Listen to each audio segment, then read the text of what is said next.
حضرت نظام الدین اولیاء اکثر ایک جملہ کہا کرتے تھے، ہم سے تو دھوبی کا بیٹا ہی خوش نصیب نکلا، ہم سے تو اتنا بھی نہ ہو سکا، اتنا فرما کر پھر غش کھا جاتے۔ ایک دن ان کے مریدوں نے پوچھ لیا، حضرت یہ دھوبی کے بیٹے والا کیا ماجرا ہے؟ آپ رحمت اللہ علیہ نے فرمایا، ایک دھوبی کے پاس محل سے کپڑے دھلنے آیا کرتے تھے اور وہ میاں بیوی کپڑے دھو کر استری کر کے واپس محل پہنچا دیا کرتے تھے۔ ان کا ایک بیٹا بھی تھا جو جوان ہوا تو کپڑے دھونے میں والدین کا ہاتھ بٹانے لگا۔ کپڑوں میں شہزادی کے کپڑے بھی تھے جن کو دھوتے دھوتے وہ شہزادی کے نادیدہ عشق میں مبتلا ہو گیا۔ محبت کے اس جذبے کے جاگ جانے کے بعد اس کے اطوار تبدیل ہو گئے۔ وہ شہزادی کے کپڑے الگ کرتا، انہیں خوب اچھی طرح دھوتا، انہیں استری کرنے کے بعد ایک خاص نرالے انداز میں تہہ کر کے رکھتا۔ سلسلہ چلتا رہا، آخر والدہ نے اس کی تبدیلی کو نوٹ کیا اور دھوبی کے کان میں سرگوشی کی۔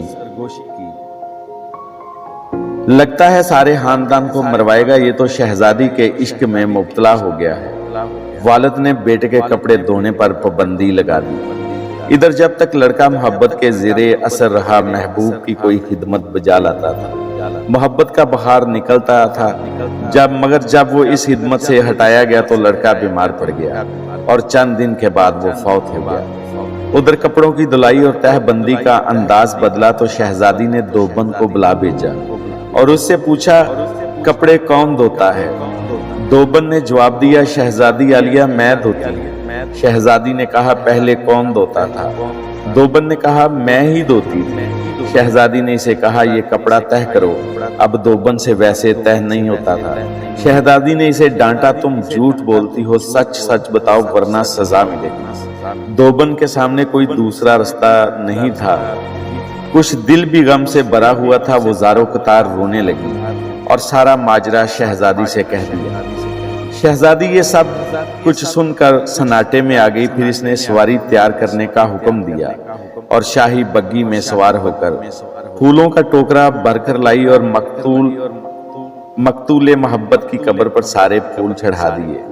زندگی بھر اس کا یہ معمول رہا، وہ اس دھوبی کے بچے کی برسی پر اس کی قبر پر پھول چڑھانے ضرور آتی۔ یہ بات سنانے کے بعد حضرت کہنے لگے، ایک انسان سے بن دیکھے محبت ہو سکتی ہے تو بولا، اللہ سے بن دیکھے محبت کیوں نہیں ہو سکتی؟ ایک انسان سے محبت اگر انسان کے مزاج میں تبدیلی لا سکتی ہے اور وہ اپنی پوری صلاحیت اور محبت اس کے کپڑے دھونے میں بروئے کار لا سکتا ہے تو کیا ہم لوگ اللہ سے اپنی محبت کو اس کی نماز پڑھنے اس طرح دل و جان سے نہیں استعمال کر سکتے؟ مگر ہم بوجھ اتارنے کی کوشش کرتے ہیں۔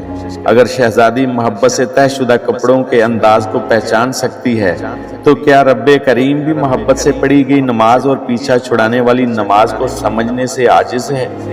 حضرت نظام الدین اولیاء پھر فرماتے ہیں، وہ دھوبی کا بچہ اس وجہ سے کامیاب ہے کہ اس کی محبت کو قبول کر لیا گیا۔ جب ہمارے انجام کا کوئی پتہ نہیں، قبول ہوگی یا منہ پر مار دی جائے گی۔ اللہ جس طرح ایمان اور نماز روزے کا مطالبہ کرتا ہے